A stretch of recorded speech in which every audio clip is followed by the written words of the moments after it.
Alhamdulillahirabbil alamin wa bihi nasta'in ala umuri dunya waddin. Asyhadu an la ilaha illallah wa asyhadu anna Muhammadan abduhu wa rasuluh alladzi la nabiyya ba'dahu. Alhamdulillah, saya memanjatkan syukur kepada Allah Subhanahu wa taala atas kudrah iradah pada sore hari ini. Saya dapat bersatu rahim dengan para jamaah keluarga besar di Masjid Al-Falah ini. Dan ini pertama kali seumur hidup saya ke Kedawung ya. Kalau dulu Kedawung itu terkenalnya kan piring beling ya.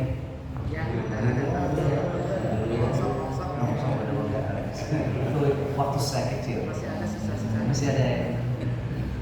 Nah, alhamdulillah tadi saya berangkat jam 12 dari Ungaran ya, dari Semarang, langsung ke sini karena alhamdulillah meskipun saya usia 57 tahun tapi masih terasa muda gitu. Jadi tidak perlu istirahat panjang, bisa dialog dengan bapak-bapak dan ibu-ibu semua. Saya diminta berbicara mengenai posisi dan relasi atau hubungan antara syariat Islam dengan hukum nasional. Sebelumnya ingin saya jelaskan dulu tradisi hukum di Indonesia. Tradisi hukum atau tradisi berhukum di negara kita itu dibangun atas 3 tradisi hukum. Yang pertama disebut dengan, kalau para ahli menyebut, Chthonic legal tradition. Jadi tradisi hukum yang berbasis kepada tanah. Chthonic itu dari bahasa Latin chtonos, artinya tanah atau bumi. Jadi masyarakat yang berhukum dengan berbasis kepada keberadaan masyarakat di suatu wilayah. Nah, ini sering disebut sebagai masyarakat adat. Hukumnya disebut sebagai hukum adat. Mengapa demikian? Karena masyarakat adat itu mereka akan eksis atau berada ya, eksistensinya tergantung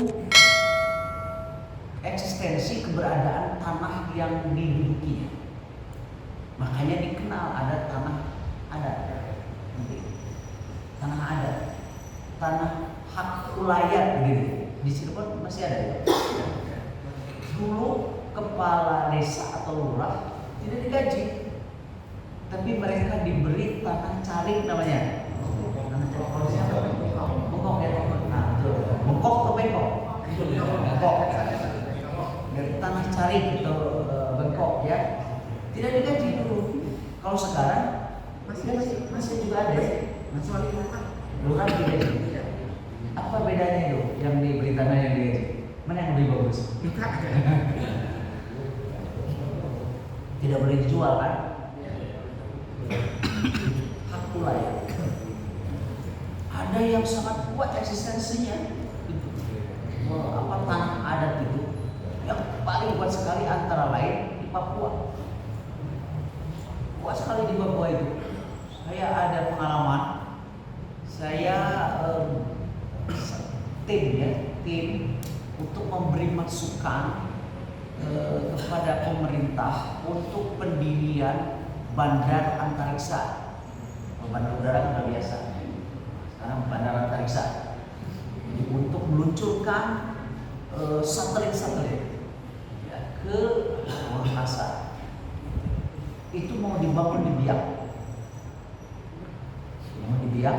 Karena posisinya sangat strategis, dekat dengan Khatulistiwa. Itu bahasa Arab kan? Khat al-Istiwa. Dikiranya bahasa Indonesia itu adalah Khat al-Istiwa. Khat itu garis ya. Al-istiwa lurus ini, garis lurus. Bahasa Inggrisnya ekuator. Nah, Indonesia itu salah satu negara yang dilewati oleh khat al-istiwa. Makanya disebut dengan equatorial state.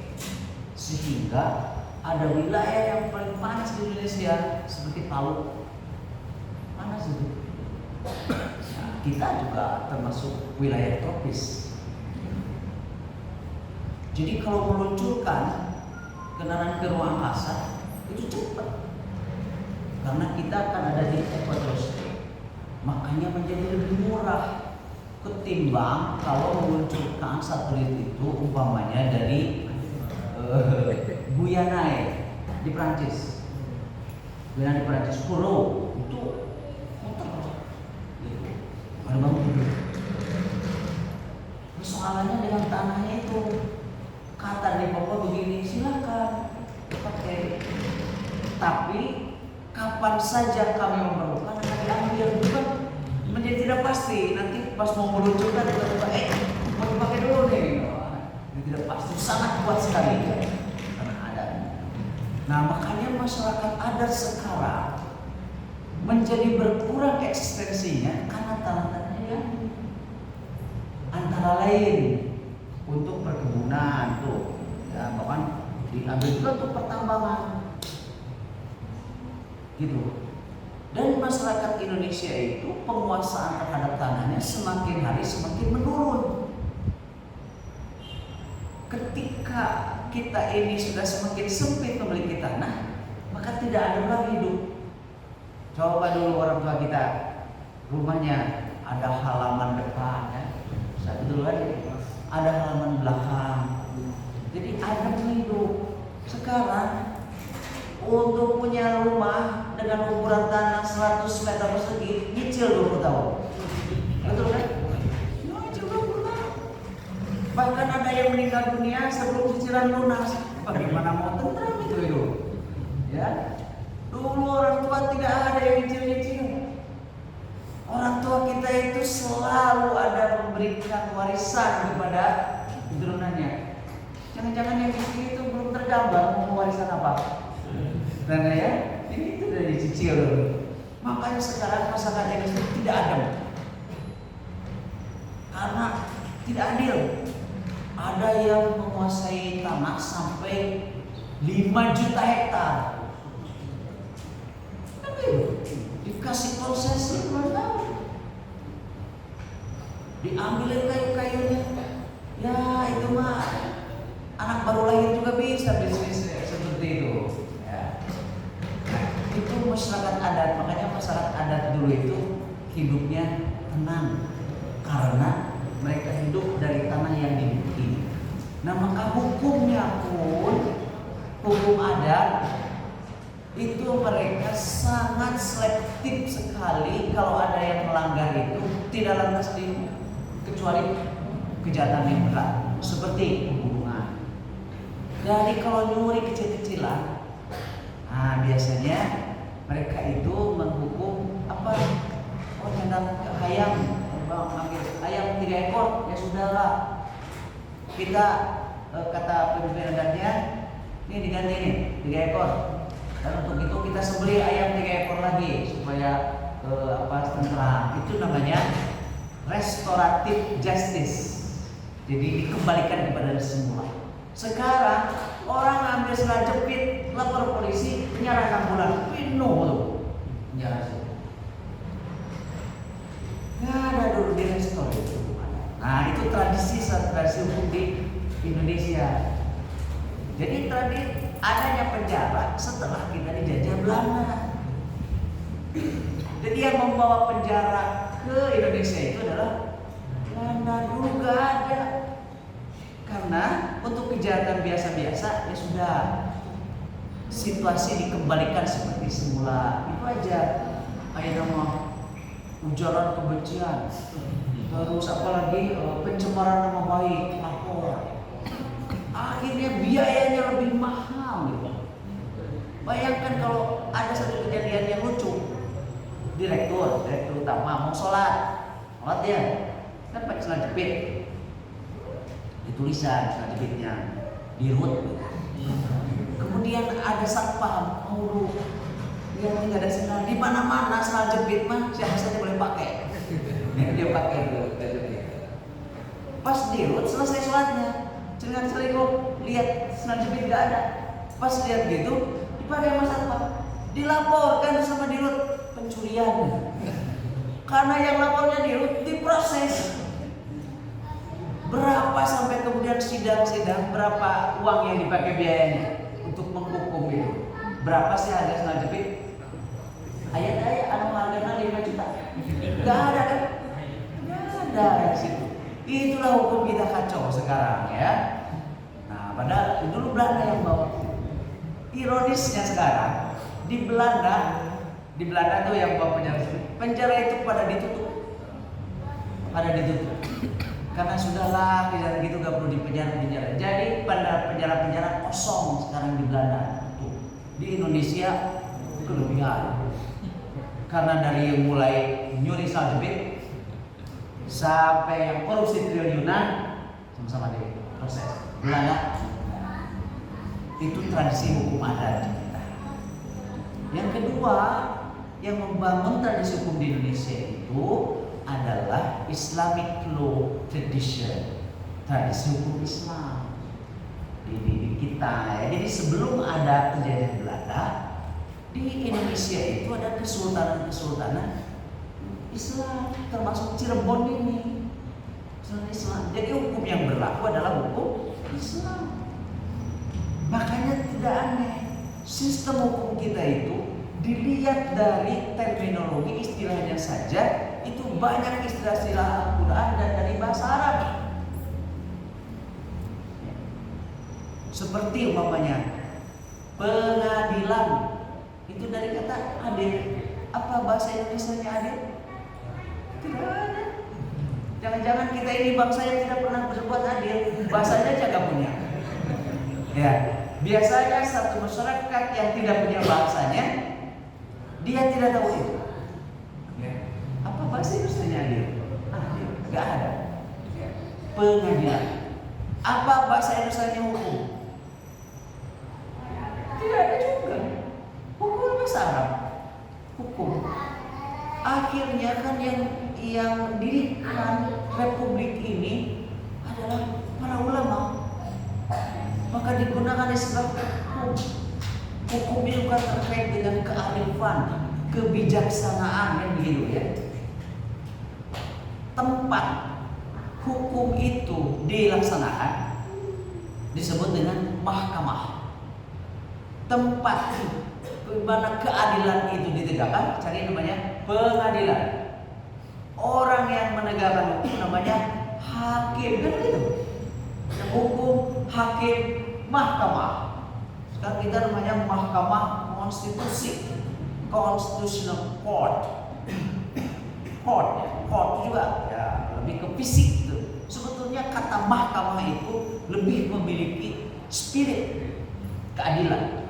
Court itu bahasa Inggrisnya court itu lebih ke fisik kayak lapangan tenis court. Sementara pengadilan itu bukan menunjuk kepada fisik, akan tetapi bagaimana keadilan ditegakkan. Jadi apakah itu mau dilaksanakannya pengadilannya di beranda masjid, gak ada masalah. Jadi jangan sampai tempatnya bagus-bagus tapi keadilannya hanya mahkamah itu ya. Diambil bahkan dasar negara kita ya, filosofi dasar negara kita, filosofi Islam yaitu Pancasila itu juga banyak mengambil dari bahasa Al-Quran. Kemanusiaan, manusia, insan, nas, dikatakan nausun dari Al-Quran. Adil, beradab, adab itu pendidikan salah satunya dari kata takdim itu pendidikan. Apalagi sila keempat kerakyatan, misalnya juga yang dipimpin oleh hikmah. bahasa juga. Kebijaksanaan dalam permusyawaratan bahasa Al-Quran. Ada 3 tempat dalam Al-Quran yang menggunakan kata musyawarah. Syawarah, ada 3 tempat. Garis miring perwakilan makalah bahasa Al-Quran juga. Jadi itu sila keempat. 50% itu dari terminologi Al-Quran. Bahkan yang menarik kata permusyawaratan garis miring perwakilan. Tidak dibaca atau karena permusyawaratan dan perwakilan itu tidak bisa dipisahkan. Itu kenapa saya jelaskan sedikit ya. Itu kan musyawarah itu tidak identik dengan rapat, meeting, muktamar. Bukan. Itu mah hanya metode. Musyawarah itu salah satu maknanya dari akar kata syawara. Syawara itu artinya mengumpulkan madu. Syawara itu salah satu mengumpulkan. Pertanyaannya, siapa yang biasa mengumpulkan madu? Lebah. Yang di sini biasa yang minum madu. Kalau laki-laki yang biasa memadu ya. Saya nggak akan lanjutkan, nanti ibu-ibu pada kurang. Lebah itu syawara bukan. Ini refleksi saya. Ketiga tempat di dalam Al-Quran yang dimana Allah menggunakan kata syawara, ternyata syawara itu semuanya tujuannya untuk orang lain. Tidak ada untuk diri sendiri. Mari kita lihat tuh yang biasa memakan manusia lebah. Oleh Allah disebut dan menjadi nama salah satu surat di dalam Al-Quran, surat An-Nahl. Lebah. Kita mah tidak disebut. Kata Allah Subhanahu wa Ta'ala, perhatikanlah oleh kalian apa yang ada di dalam perut lebah. Itu mah. Di lebah itu disebut dalam Al-Quran karena dia satu hewan yang sangat luar biasa. Tubuhnya tidak terlalu kecil seperti nyamuk.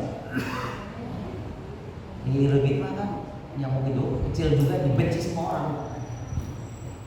Baru dari jauhan dengan suaranya kita sudah siap-siap untuk membunuh, bahkan dibunuh oleh seluruh dunia. Kayak obat nyamuk, anti nyamuk, sudah lupa lah. Juga tidak terlalu besar, menakutkan seperti gajah. Tapi dibikin elegan oleh Allah Subhanahu wa Ta'ala itu. Tubuhnya juga tidak menjijikkan seperti lalat hijau meskipun masih punya sayap. Ada garis-garis yang berwibawa di lebah itu, garis-garisnya kan. Kalaupun dia lewat, berbeda dengan nyamuk. Nah, lewat dia langsung dikit. Ada yang berani lewat dia bawah, terus dikit. Peknya yang baru gitu. Ada yang berani. Berwibawa. Kita paling begini saja. Biarkan dia lewat. Biar kita sedih. Allah. Karena itu selalu berada di tempat yang baik. Selalu mendatangi tempat yang baik. Kan ada manusia yang berada di tempat yang baik, tapi dia tidak pernah mendatangi tempat yang baik. Era tuku malu ya. Saya agak takut sekarang menggunakan bahasa Sunda. Mau dipecat ya.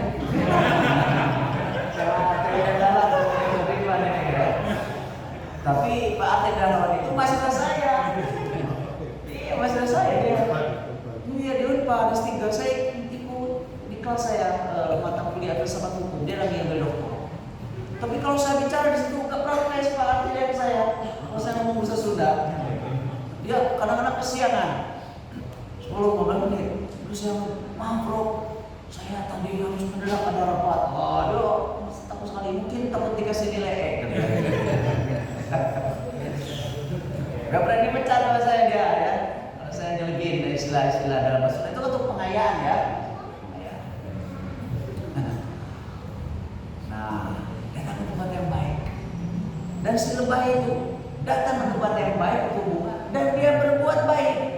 Kan ada orang datang ke tempat yang baik tapi dia tidak berbuat baik di tempat yang baik. Kan ada datang ke masjid tapi tidak berbuat baik di sini, ada kan? Berbuat baik. Dan si bunga yang didatangi oleh lebah dia naik pangkat. Karena dikawinkan apa dia? Dia naik pangkat dari buah itu. Dan dia mengambil sesuatu dari bunga itu, tapi si bunga tidak pernah merasa ada yang diambil. Ini kayaknya harus ditiru oleh para pimpinan sini, mau ketua DKM, ya, mau pimpinan ormas gitu. Kan kalau kita menarik infak atau zakat, serasa ada yang diambil ya. Tapi si bunga itu tidak pernah merasa ada yang diambil. Itu tekniknya luar biasa. Masukin perutnya, dan itulah nanti yang jadi madu itu dia berapa. Dia proses jadi madu. Setelah jadi madu, ada tidak yang kemudian si lebah itu meminum sendiri madu yang di mulut? Ada tidak? Tidak ada. 100% dia peruntukkan, dia dedikasikan kepada makhluk yang tidak dia kenal, kepada makhluk yang tidak pernah membantu. Malah lamun dibantu aku jelema, mau beres. Biasa begitu orang. Kalau ikut-ikutan kita mau dengan lebah, gak beres ya. Jadi diminum semua. Itu menunjukkan saya katakan, ya, mengumpulkan madu itu sepenuhnya untuk kepentingan yang lain.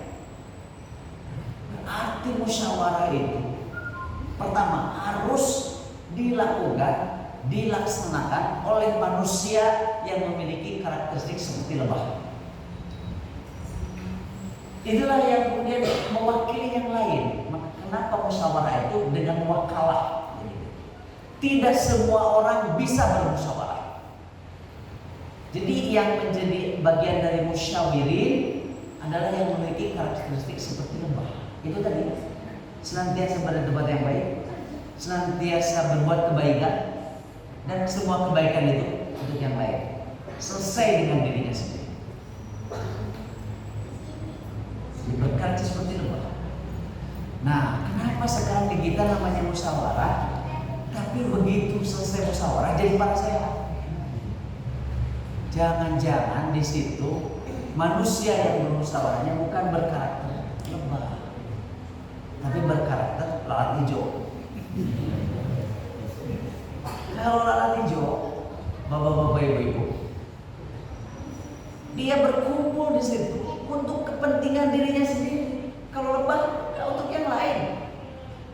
Kalau lalat hijau untuk diri sendiri, lalat hijau itu. Dan dia selalu berada di tempat yang kotor, mendatangi tempat yang kotor, kan gitu. Lalat hijau ada di sini kotoran, berkumpul di sini. Ada nggak pimpinan yang tidak ada lalat hijau? Berbeda dengan lebah, ada pimpinannya. Kalau digebah, diusir ya, usir tuh lalat. Semuanya pada pergi menyelamatkan diri masing-masing. Makanya sini dalam Al-Quran, tahsabuhum jami'a wa qulubuhum syatta. Itu lalat hijau itu. Mereka itu sepertinya berkumpul ya situ, tapi hatinya tidak.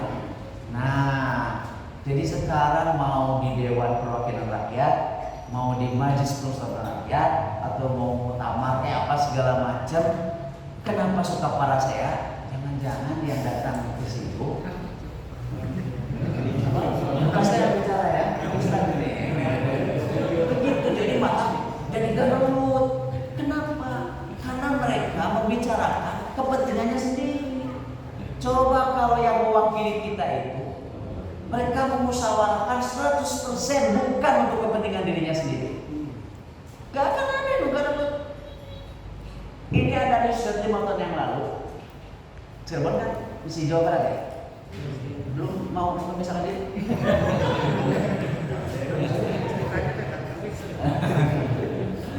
Iya.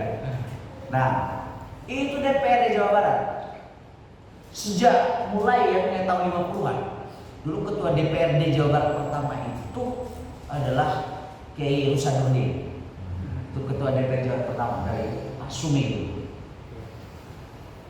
Satu penelitian dari mulai pendiriannya sampai dengan sekarang, mereka membuat peraturan daerah hanya 30% yang menyangkut kepentingan rakyat. 70% peraturan dibuat untuk kepentingan dirinya sendiri. Coba bayangkan, mau benar gimana? Jadi dengan penelitian DPRD Jawa Barat tidak akan jauh beda DPRD di Cirebon juga seperti itu. Mohon maaf ya, tolong disampaikan.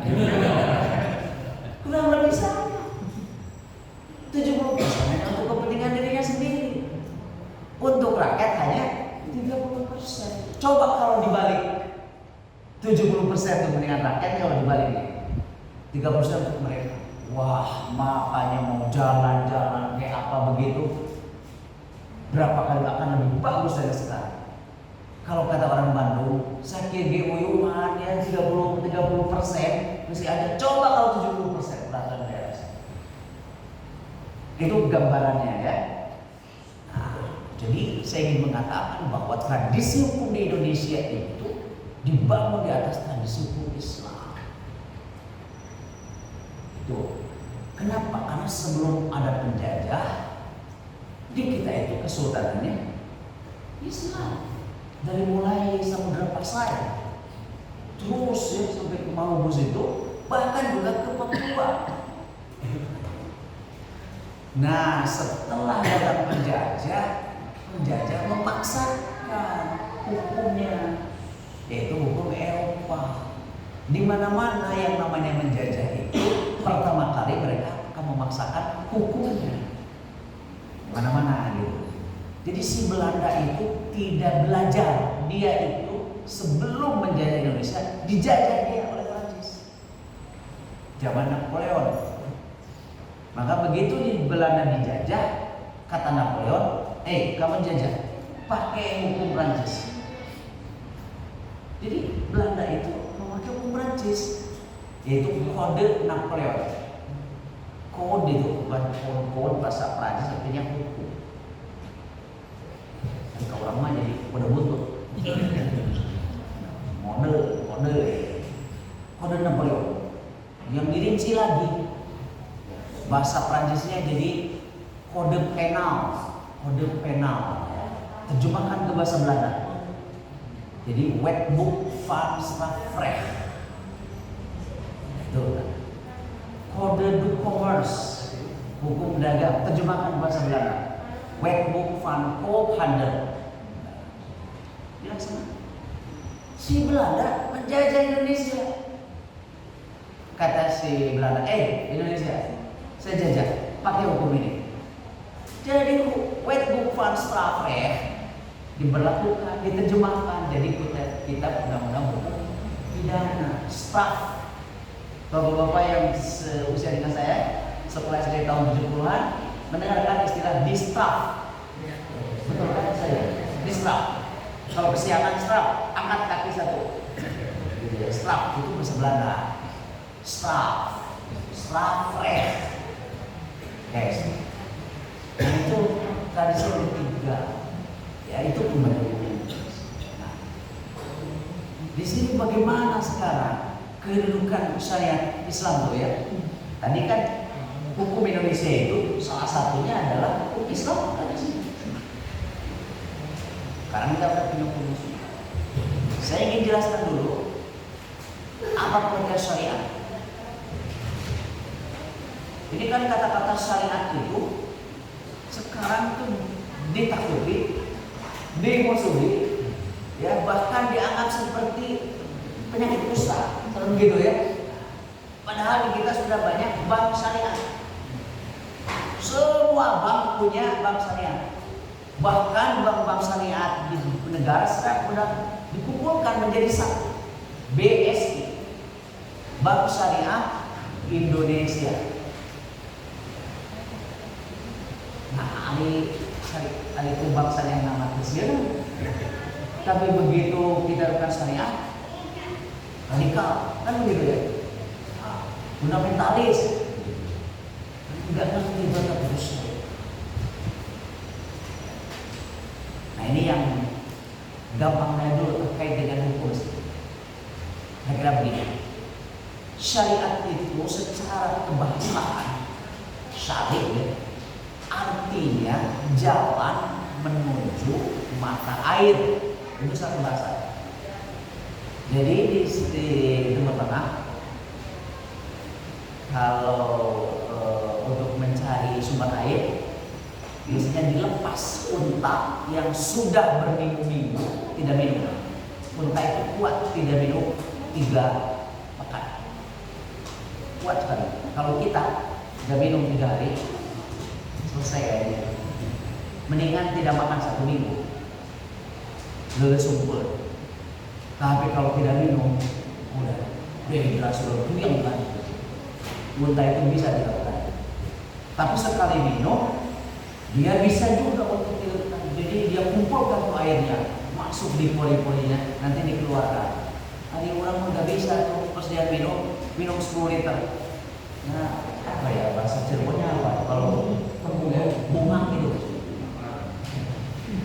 Nah, jadi dilepas tuh unta, maka si unta itu akan lari dia sampai menemukan sumber air. Nah, jalan yang dipakai unta yang kehausan itu namanya syariat. Maka sampai di sini ingin saya katakan syariat Islam itu adalah sumber hukum Islam. Sumber. Berbicara sumber berarti berbicara hal yang pokok. Berarti syariat Islam itu adalah prinsip-prinsip hukum Islam. Siapa yang menentukan? Allah Subhanahu wa taala. Makanya syariat Islam itu tidak bisa diubah. Tidak boleh diubah karena bukan bikinan manusia. Itu syariat. Nah, makanya di dalam Islam itu ada syariat yang terkait dengan ibadah makdo, katakanlah sholat, ada tuh syariatnya. Zakat, syariat zakat. Saum begitu. Di bidang ekonomi ada syariatnya. Di bidang kenegaraan ada syariatnya. Ada prinsip-prinsipnya. Makanya mengapa Allah Subhanahu wa taala menurunkan ayat-ayat hukum itu dalam Al-Qur'annya mungkin dari 100-an sekian ayat gitu, ada mengatakan 200-an gitu. Dari 6.600 sekian ayat. Itu prinsip-prinsipnya. Prinsip syariatnya. Tetap syariatnya dimanapun sama. Nah, kalau hukum di situ sudah ada peran serta atau mungkin intervensi dari roh, dari pemikiran manusia. Karena hukum itu hadir karena ada perkembangan situasi baru di masyarakat dan bagaimana agar syariat bisa dijalankan. Nah, maka hukum itu lahir lewat proses antara istihad. Itu sudah ada intervensi dari pemikiran manusia. Makanya kalau syariat tetap, kalau hukum Islam itu bisa berubah. Makanya para ulama membuat kaidah al-hukmu, itu bukan syariat. Al-hukmu, hukum itu ya dulu dia akan berputar gitu ya, berdinamika eksistensinya ma'illatihi, seiring dengan eksistensi ilatnya, penyebabnya, rasionalitasnya, wujud dan keadaban, eksistensi dan juga hilang hukum. Jadi dinamis hukum. Saya ambil contoh sholat, kalau sholat nih, di mana saja kita berada harus tetap dilaksanakan sholatnya. Akan tetapi bagaimana sholat itu dilaksanakan mewakilkan hukum Islam, pemahaman yang muslim. Makanya lewat fikih kan, umpamanya saya naik pesawat terbang, naik Kan ketika saya berada di pesawat terbang, itu pesawat terbang tidak selamanya menghadap kiblat. Terlebih-lebih lagi Ka'bah juga ada di bawah. Ya. Nah, bagaimana ini? Rasul tidak pernah melaksanakan sholat di atas pesawat terbang, belum ada.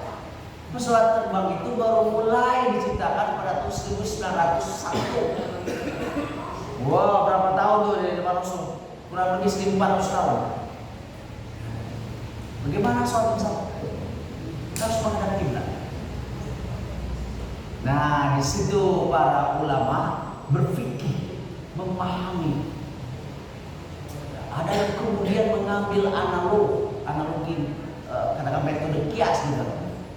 Oh, Rasul pernah sholat nih di atas unta. Makanya Rasul sholat di atas unta, begitu takbir, diarahkan ke kiblat. Setelah itu ikuti. Pesawat kan gak bisa, namanya pilot, saya mau sholat, arahkan di situ. Tadi di pesawat terbang itu minimal 200 orang. Gede-gede ya. Bahkan ada kalau double deck di situ ya, kayak Boeing A380 itu bisa 600. Mau tepi-tepi pesawat direct sholat, gara-gara kaki berat. Dan membelokkan pesawat itu tidak bisa semau-maunya, 3 orang motor. Gak bisa minta izin ke air traffic control. Wah, jadi pesawat itu taatnya luar biasa. Sekali tidak taat, celaka itu pesawat. Jadi pesawat, Pak, kami mau belok sekian derajat, minta izin. Sebelum dia kan, enggak kan. Mau menaikkan, minta izin. Makanya pesawat itu adalah mode transportasi yang paling aman di dunia. Karena taat aturan di mana-mana, gitu taat aturan mas selamat. Taat aturan. Makanya kalau ada pesawat jatuh atau apa, 90% karena tidak mengikuti aturan, sisanya karena cuaca. Jadi jangan takut naik pesawat. Hanya lamun sakalina cilaka, mau kabeh itu aja. Tuh, karena di luar itu. Tapi yang paling aman. Oh, semua instrumennya. Kebetulan saya salah satu pakar di bidang hukum udara, jadi dia tahu aturan-aturan. Kayak saya menjadi tahu, kan saya sering ketemu pilot-pilot. Gimana? Takut gak? Alah, soal mati, Pak. Kebanyakan pilot matinya jatuh di kamar mandi. Bisa mesinnya di kamar mandi, jarang di situ. Tenang aja, Pak. Dia jadi benar juga. Kenapa harus pilot itu tiap hari dia terbang? Ya, tiap hari dia terbang. Terus dia bilang kebanyakan di kamar mandi tidurnya, meninggal dunianya, sudah pensiun gitu ya. Kalau dia ada kena stroke atau bagaimana, jarang loh itu. Tenang aja. Dan betul. Bandingkan dengan kecelakaan di darat. Jadi kalau Bapak gak usah takut. Pesawat apalagi sekarang murah-murah pesawat itu ya 500.000 juga bisa. Kalau dulu mahal sekali ya. Nah, kalau Bapak dulu, jadi bagaimana nih hukumnya? Hanya kan berziarah para ulama. Jika sholat pesawat, tayamum kita. Kan ada air, lamun kabeh wudu beak cai. Karena pesawat itu terbatas membawa air. Terbatas membawa air. Kan rusak, mamanya, di pesawat ada barang resik, namanya ayah naon debu gitu kan. Iya, dengan mata kita coba ke. Dan Allah tidak menentukan berapa jumlah debu yang harus nempel. Hiji gimana? Makanya rusak deh kemudian gitu enggak semetu lah gitu. Satu debu. Memang kan? Kemudian kita menghadap, ikuti aja pesawat kemana arahnya. Para ulama berdalil, aina tuwallu wujuhakum fasamma wajhullah. Kemana saja kita menghadap, di situ ada Allah Subhanahu wa taala. Itu hukum. Nanti kalau satu saat pesawat sudah tidak ada lagi, tidak dipakai lagi, maka hukum sholat di pesawat terbang itu dengan sendirinya hilang, karena hilang juga gak ada. Itu hukum. Tapi syariat sholat tetap. Bisa kan? Bedakan antara syariat dan hukum. Jadi syariat di mana-mana sama. Kita mau hidup, mau di Cirebon, mau di Chicago, mau di Cincinnati. Cincinnati itu di mana ya? Amerika. Tetap aja kita sholat. Nah, tapi ada satu tempat yang dia kadang siangnya itu cuma 2 jam. Siangnya cuma 2 jam.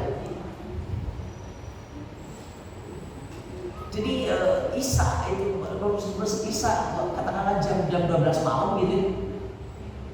Jam 2 udah subuh. Saya pernah mengalami kurang lebih 6 kali saya saum di Australia ketika sekolah. Musim panas terus. Subuh jam 4. Maghrib setengah 9 ya. Maghrib setengah 9 maghrib. Itu berapa jam doang saum? Dan ini suhu temperatur 40 derajat rata-rata. Awalnya saya terkejut, kuat gitu. Betul itu menunjukkan ya, bahwa yang menjadikan saya waktu niat hari pertama niat aja bulan. Mana gitu ya, sin kapiuan apa gitu. 40 derajat, nanti buka jam setengah 9. Agak lemes-lemes. Hari kedua saya full. Sama aja sampai selesai. Sampai 6 kali saya saum situ biasa aja. Ada teman saya yang ragu, takut saya katanya. Akhirnya dia bertanya, katanya ke gurunya di Jakarta. Jadi gini aja, pokoknya begitu jam 6 buka aja. Karena enak ngambil jam 6 gitu ya. Itu saya tanya gini, oke, silakan jam 6. Tapi saya ingin tanya, setelah buka saum biasanya sholat apa? Sholat maghrib. Akhirnya dia jam 6 asar. Nah, buka jadi sholat asar. Iya juga ya, tapi kata guru saya boleh. Nah, berarti kita cari Australia dulu. Gitu. Itu hukum ya. Makanya Syekh Yusuf Qaradawi dia membuat fatwa-fatwa, yaitu pelaksanaan hukum Islam di negara yang minoritas Muslim. Itu bukan syariatnya. Itu pengalaman saya itu. Zakat fitrah umpamanya. Di sini di Cirebon udah terdata. Begitu habis subuh dibagikan, mustahiknya sudah jelas. Saya di Australia, saya pernah jadi presiden di Australia. Di sini susah jadi presiden, susah dibully sebenarnya. Susah jadi presiden, dibully. Saya di Australia jadi presiden 2 kali. 1, presiden Perhimpunan Mahasiswa Muslim Indonesia di Monash City. Presiden namanya, ketua itu.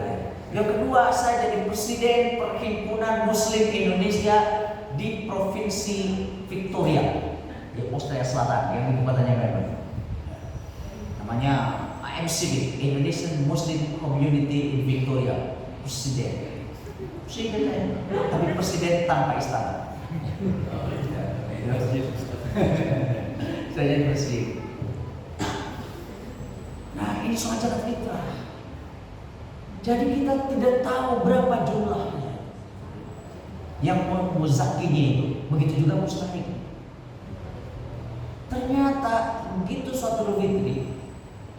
Jadi 90% yang bayar zakat fitrah itu pada saat hari mereka melaksanakan sholat Idul Fitri. Karena jauh-jauh, ada yang jaraknya 150 km, 200 km, tapi itu macet biasa. 200 km gitu, sejam setengah nyampe. Kalau saya pertama kali, ya mati. Saya akan 200 km dari masjid, datang dia pengajar, saya membayangkan 200 km di Indonesia. Kok ya, menjadi sejam setengah? Nyampe. Dia. Nah, jadi begitu juga yang saya bayar zakat fitrah. Itu pas pelaksanaan. Sementara kan kalau sudah dilaksanakan sholat, gak saya si zakat fitrah itu. Bagaimana ini? Nah, ada yang berkata begini aja batik betul. Jadi sebelumnya dia berspekulasi kira-kira nanti jumlah zakat yang terkumpul itu mamanya katakanlah $20.000. $20.000. Dia kirimkan ke Indonesia untuk membagikan Indonesia. Sebenarnya pertanyaannya bagaimana kalau kurang? 100.000, ada yang 2.000 lagi gimana? Gimana coba? Untuk kalau lebih mah gak ada masalah, boleh gak kurang. Makanya saya berbicara begini. Secara hukum, sebelum sholat Idul Fitri dilaksanakan, dia masih sah pada dia kan, meskipun berbang diri. Kita tidak bisa menolak. Bagaimana cara membagikannya kan? Muncul problem kedua, mustahilnya gak ada.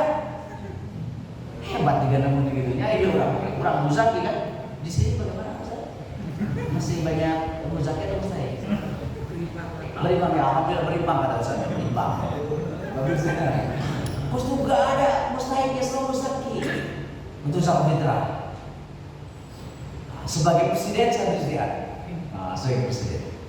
Jadi kita terima, dihitung waktu itu dan saya setorkan ke penerima di Indonesia. Beda usaha Indonesia itu 4 jam. Jadi kalau saya mulai sholat Idul Fitri itu jam 7, berarti di sini jam berapa ya? Jam 3 ya? Jam 3 belum kan? Subuh. Nah, itu juga beda 4 jam sih. Nah waktu itu ada yang biasa bertransfer cepat. Itu saudaranya Pak Presiden. $20.000. Nah, tolong nanti dibagikan. Jadi saya sebagai amilin, gitu ya. Kemudian saya terima atas nama mustahil kan gitu.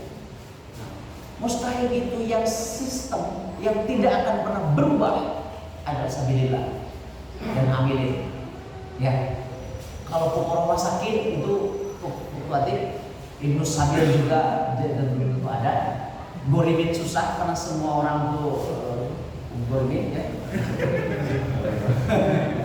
Bahkan dia tapi nggak usah takut kalau kita punya utang. Negara aja banyak utang. Jadi ikuti aja negara. Kata pemberian mengatakan menunjukkan kita ini dipercaya oleh dunia ini. Jadi berutanglah bapak-bapak, menunjukkan bapak-bapak dipercaya. Betul, kalau nggak dipercaya mah ke bank nggak akan diterima tuh utangnya. Nah, dia saya bersedia, makanya saya serahkan. Nah, ada yang terima atas nama mustahil. Kan sudah selesai. Itu bisa saya. Di sini tidak tepat kalau di Cirebon. Nah itu hukumnya. Tapi syariatnya tetap kan satu kan. Di sini itu 2,5 kilo yang diuangkan kurang lebih berapa? 10.000. Ada? 30 ya? 30.000. Di situ tiap tahun ketika saya di Australia beda-beda. Karena dilihat dari inflasi, asal pernah $15 sampai kemudian aja di 25 $1 Australia sekarang 10.000, berarti 250.000. Ayam kata korek mah susah di mana-mana. Katanya kok gede-gede amat. Di Indonesia kita cuma 40.000, masa di sini 250.000? Nah, saya begini. Dia kebetulan terima beasiswa juga sama dengan saya. Boleh, tapi kamu tolong sampaikan ke pemerintah Australia mau menerimanya dalam bentuk rupiah. Ulah iya mah beasiswanya dolar, tapi zakatnya Bu. Jadi ternyata reka mana-mana kalau mau kopet mah susah ya. Nah itu yang saya akan bedakan syariat dengan hukum. Jelas ya sampai sini. Jadi prinsip. Apa itu hukum nasional Indonesia? Gitu ya. Hukum Indonesia itu, saya langsung sekarang, dan saya kan tidak sedang mengajarkan filsafat hukum seperti ke Pak tadi ada lah ya. Jadi ingin saya katakan hukum itu adalah norma yang dibuat oleh yang memiliki kekuasaan, dalam ini pemerintah. Nanti untuk melihat bagaimana sih syariat dalam sistem hukum nasional kita, gitu ya, supaya ada argumentasinya. Sekarang apa dulu disebut dengan norma? Kan sering diucapkan oleh kita. Norm. Singkatnya begini. Ini boleh diminum ya?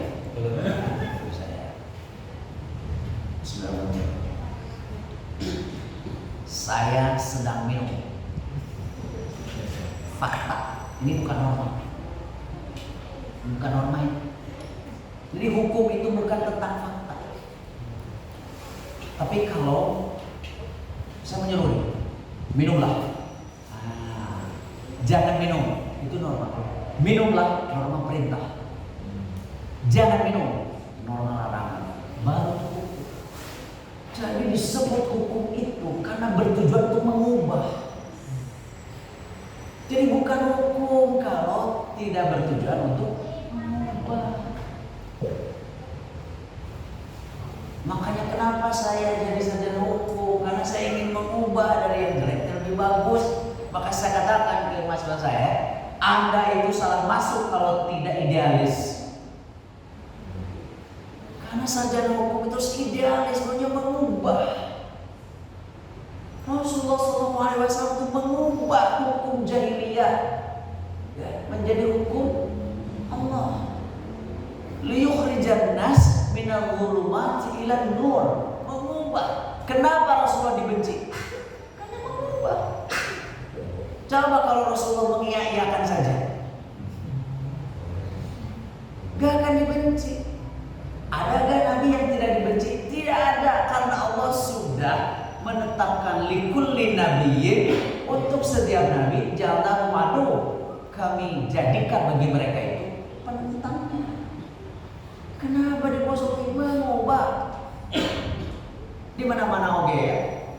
Pasti ini para ulama, para dai rata-rata tidak disukai, menuntut untuk perubahan.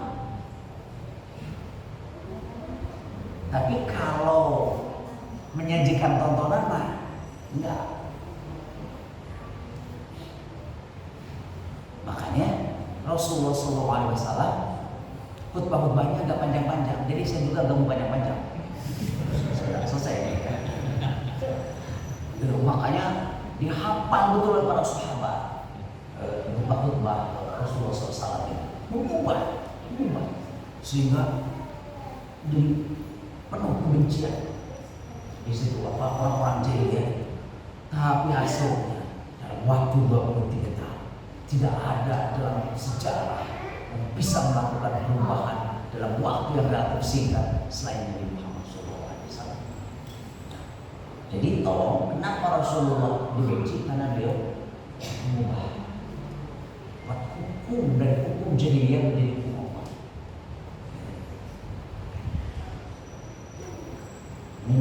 Minumlah, itu norma perintah. Jangan minum, norma larangan. Nah,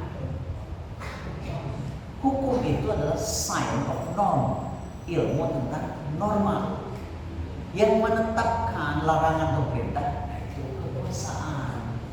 Jadi si pemerintah itu oleh rakyat diberi mandat untuk membuat hukum, tujuannya mengubah keadaan dari yang tidak baik menjadi baik. Di bidang ekonomi umpamanya, rakyat itu seolah-olah berkata kepada pemerintah, bikinlah aturan agar rakyat itu dari penghasilan sebulan 50 juta, dari sebulan 5 juta menjadi sebulan 50 juta. Bikin hukumnya, kata rakyat itu. Kan begitu dalam undang-undang dasar. Mensejahterakan rakyat, betul nggak? Itu mandatnya. Lain mensejahterakan konglomerat. Itu mandat dari rakyat, bikin hukum. Makanya sekarang di undang-undang dasar kita yang membuat hukum di negara kita itu adalah pemerintah dan DPR. Itu ya. Nah, isinya apa yang dibuat harus dari rakyat ketika membuat hukum itu. Karena rakyat itu adalah sumber dari hukum, aspirasi.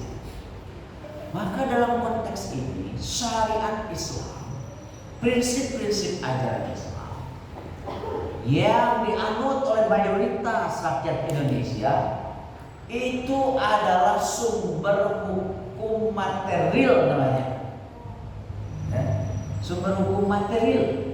Jadi apa yang menjadi isi dari hukum di Indonesia itu harus berdasarkan aspirasi rakyat. Dan ini mayoritas rakyat Indonesia itu orang Islam. Jadi apa yang kita takuti dari syariah? Karena itu adalah sumber hukum material. Ya. Dan kita umat Islam harus memperjuangkan itu dengan paham dulu syariat. Nah, jangan-jangan kita juga tidak paham. Prinsip dijadikan norma-norma harus lewat proses. Umpamanya nih, kita baca hadis Rasul langsung jadi pasal undang-undang liar atau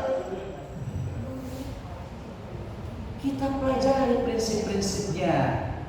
Ya, umpamanya prinsip di dalam jual beli dalam hukum Islam, selain Islam, antara harus sukarela.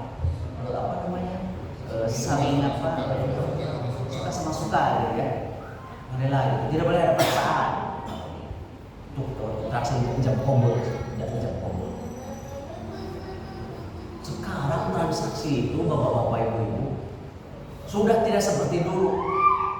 Digital transaction, electronic transaction. Sekarang semuanya elektronik. Semua sekarang.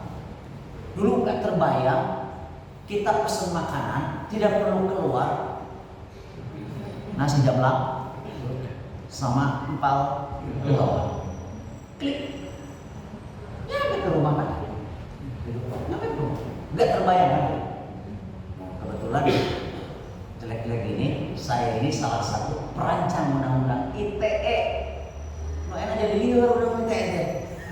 Ya, nah jadi undang-undang tentang pencemaran nama baik ya bisa.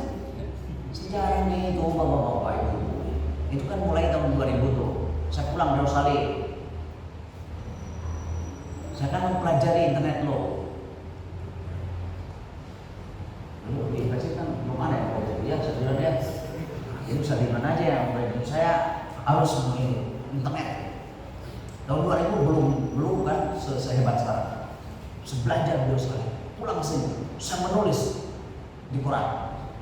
Urgensi cyber law bagi Indonesia. Cyber law masih cyberspace.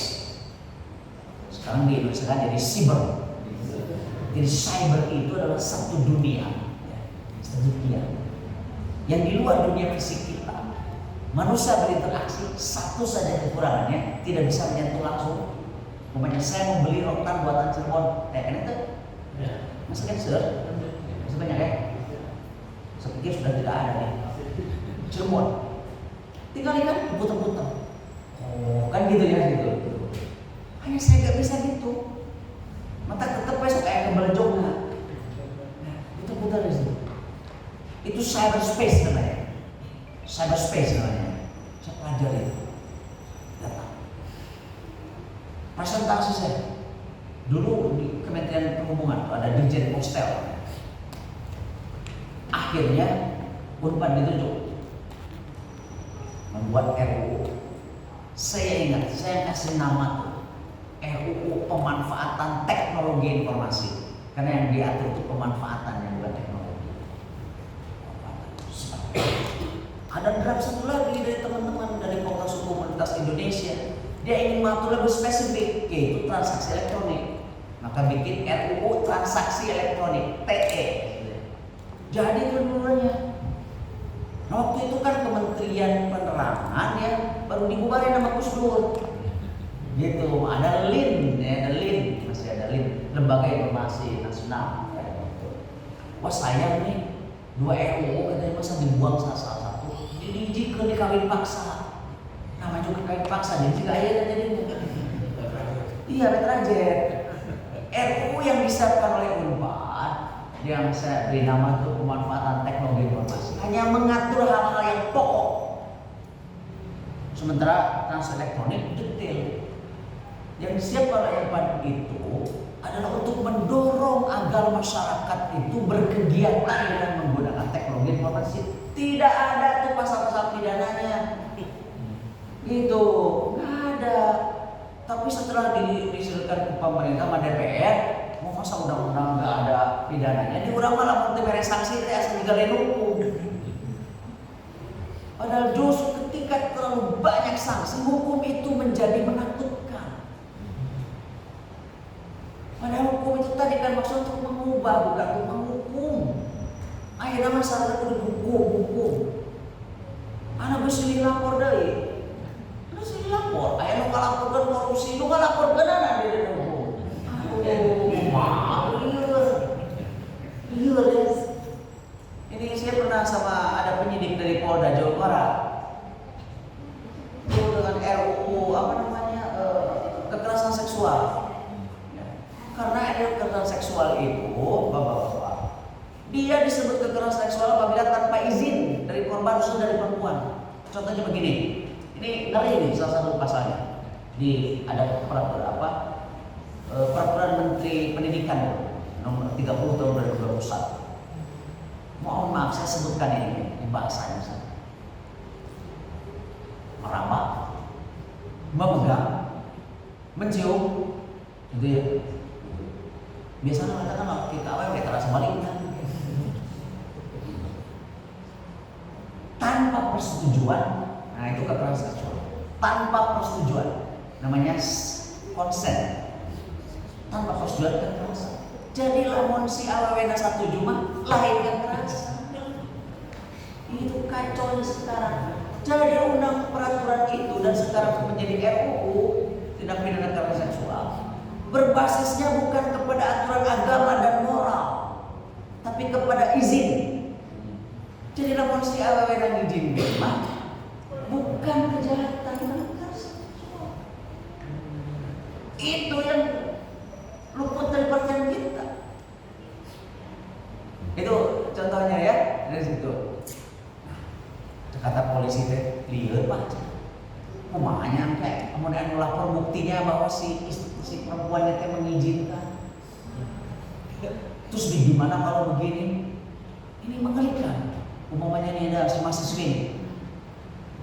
Oh dia bolehlah dirabah begitu, saya mengizinkan suka. Gue saburan bekas belenalan ini teh. Gitu deh. Terus cek si awalnya teh saya cabut izinan gitu. Terus kata Pak Billy nggak bisa berlaku surut dong, kan benar gitu. Momennya dia mengizinkannya 1 Januari, 1 Februari dia merasa dikhianati, dicabut izinnya 1 Februari. Hukum mengatakan hukum tidak boleh berlaku ke belakang, hanya berlaku surut terus ke depan. Cek laki nanti pinter dan mahasiswa saya katanya. Itu kan 1 Januari tidak berlaku surut.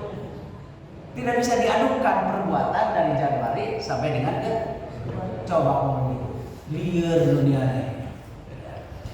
Nah jadi undang ITE itu dulu kan ada pidananya. Dan untuk mengatur transaksi elektronik contohnya yang jam kamu lihat tadi. Kan kalau saya beli rotan Cirebon, kan begini kalau di bahasa Indonesia kan saya nggak ngerti bahasa Cirebon. Yang tahu cuma kepriben. Tapi saya juga nggak tahu artinya apa kepriben itu.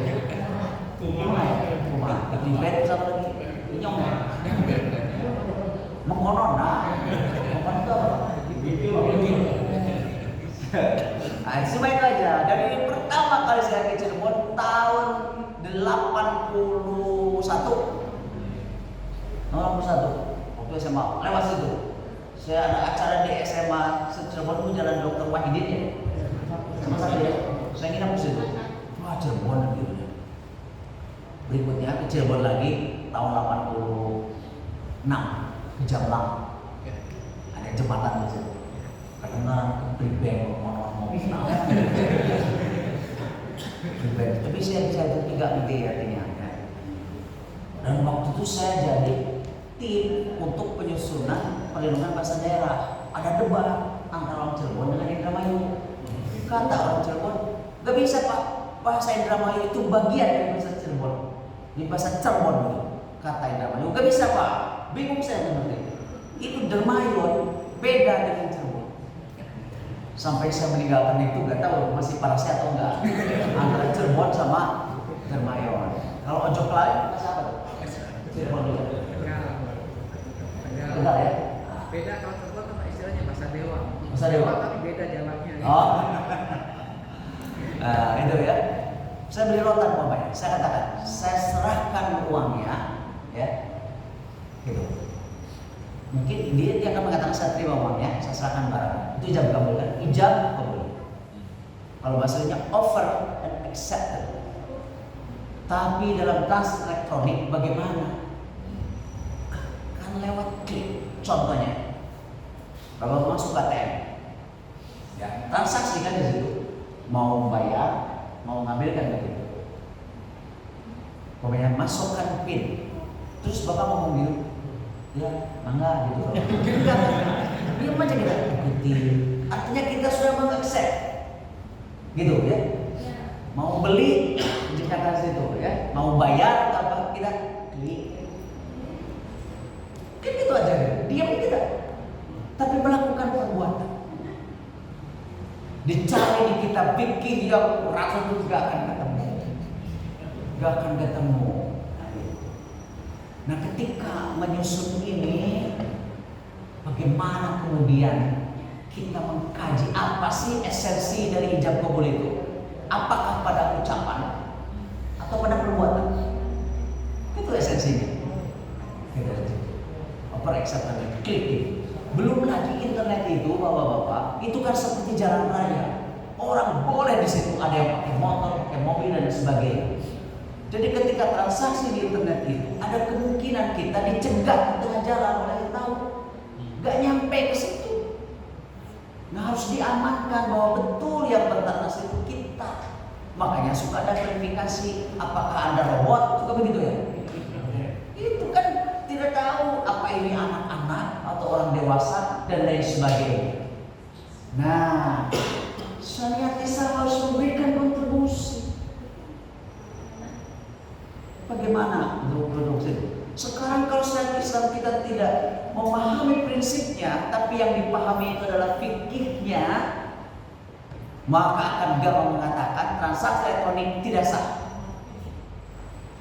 Sekarang jangan semua sampai di warung-warung kecil juga tersedia transaksi non tunai ya sekarang begitu. Dulu ada syariat nikah badal bolat ya, badal bolat. Seperti Gus Dur, dia nikahnya kan di situ, di Irak, diwakili di sini. Sekarang badal bolat ya, nggak perlu lagi situ. Nikah di Cirebon, istrinya, suaminya di Amerika, mau pakai gratis, pakai Zoom. Langsung kan di situ. Hitungan detik itu nyampe kan? Nah, prinsipnya prinsip adalah ijab kabul itu prinsip. Tapi bagaimana ijab kabul terjadi? Di situ udah masuk ke masalah hukum karena ada teknologi. Nah, syariat Islam itu dalam nasional sumber material. Ya, sekarang hukum begitu banyak ciptakan. Kita umat Islam itu harus memberikan kontribusi karena kita ini kan mayoritas di sini supaya tidak bertentangan dengan prinsip-prinsip Islam tadi yang sangat Islam. Jadi sangat Islam tidak bertentangan hukum nasional, bahkan itu salah satu sumber hukum nasional. Dilihat dari kesejarahan, ada 3 tradisi hukum yang hidup di Indonesia. 1 tradisi hukum adat, tradisi hukum Islam, dan tradisi hukum Barat. Tradisi hukum Barat khusus dari penjajah itu 90% sudah dihapus. Contohnya, di dalam tradisi hukum Barat peninggalan Belanda, perempuan itu gak boleh bertransaksi ke bank sendiri. Itu cek Belanda, kudu didampingi ke suami. Ayo nama jangan perempuan, anak juga punya nomor rekening.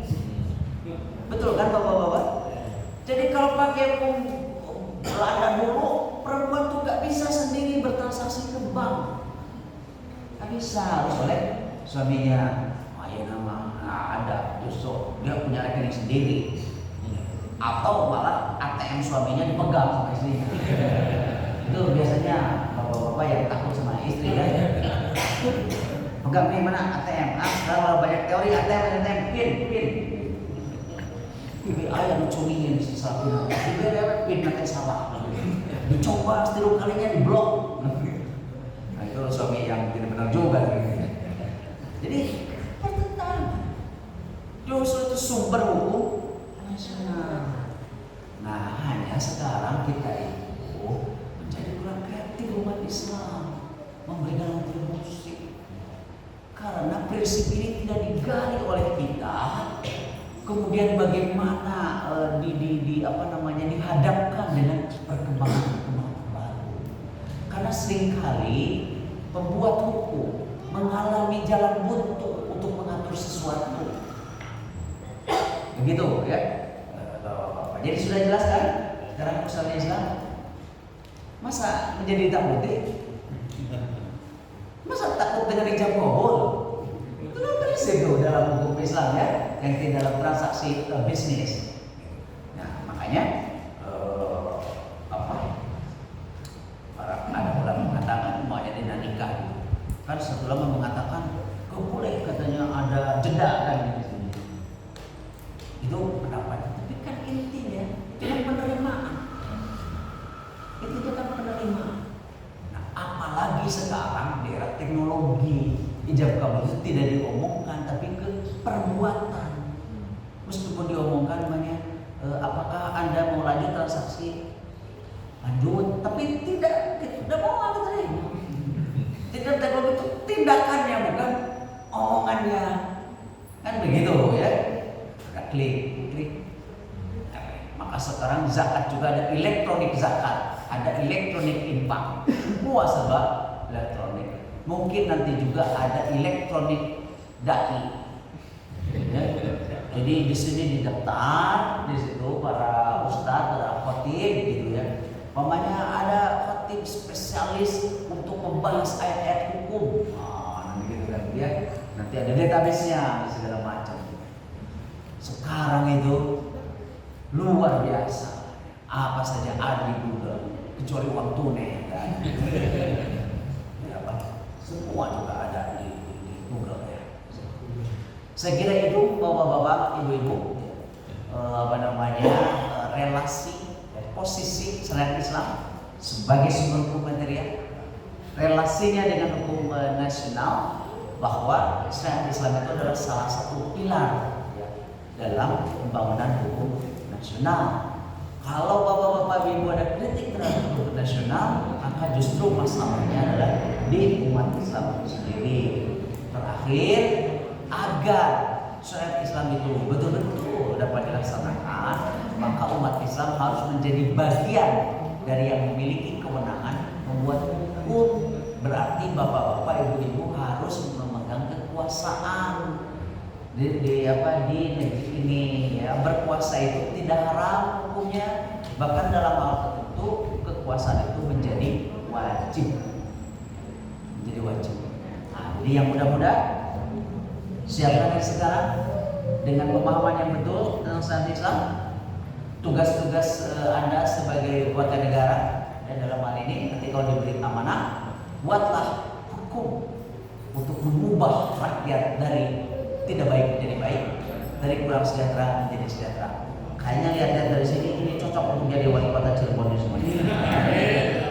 Ya, saya doakan siapa dari sekarang jadi wali kota itu gampang sekali, yang agak susahnya bagaimana agar dipilihnya. Mudah sekali jadi wali kota itu ya. Saya kasih tipnya, adik-adik sini tahun lebih 10 tahun lagi juga Anda bisa mencalonkan, adalah jadi pembelajar cepat. Jadi pembelajar cepat. Tidak ada sekolahnya jadi wali kota, jadi bupati, jadi gubernur, jadi presiden, gak ada sekolahnya. Begitu Anda diamanahi, belajar cepat. Gak perlu lama, namanya belajar cepat pemikir, 1 minggu saja. 5 tahun diajar ini, udah benar kan? Katanya ada presiden Amerika, dia ngomongin pengalaman. Pertama kali masuk Gedung Putih, bingung dia. Terus gimana dia presiden? Saya kan jadi presiden. Dia berpikir, oh iya, yang paling tahu presiden itu adalah office boy dia. Dia yang tiap pagi kan ngeladeni. Panggil. Office boy dipanggil presiden, senang. Senang lah. Wah, siapa presiden? Itu presiden yang kemarin. Biasanya kalau pagi-pagi itu apa yang dia lakukan? Si office boy senang sekali. Oh, kalau presiden kemarin dia selalu minta teh hangat. Nah, kalau begitu saya minta teh hangat. Nah, ini udah belajar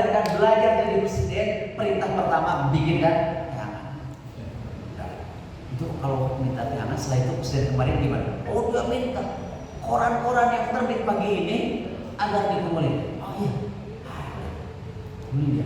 Saya sudah bisa baca koran ya. Itu udah presiden kedua. Itu setelah baca koran presiden yang pertama. Dia minta dipanggilkan kepala staf Gedung Putih. Panggil dia semua. Briefing. Terus dia nanya seminggu dia belajar. Setelah 1 minggu maka dia stop belajar. And then kemudian dia mengatakan, no, I am the true president. Sekarang saya jadi benar-benar presiden. Seminggu kemarin presiden yang sedang belajar. Jadi presiden mah diajarnya seminggu. Lama 5 tahun masih kena diajar, palsu itu. Nah, nanti adik-adik jadi wali kota, belajarlah Anda itu seminggu paling lama. Ya, gampang. Belajar cepat. Itu kunci dari saya. Siapkan dari sekarang bagaimana cara adik-adik bisa dipilih. Siapkan niat dan tujuannya mensejahterakan rakyat. Jangan seperti lalat hijau, harus seperti lebah. Terima kasih. Assalamualaikum warahmatullahi wabarakatuh.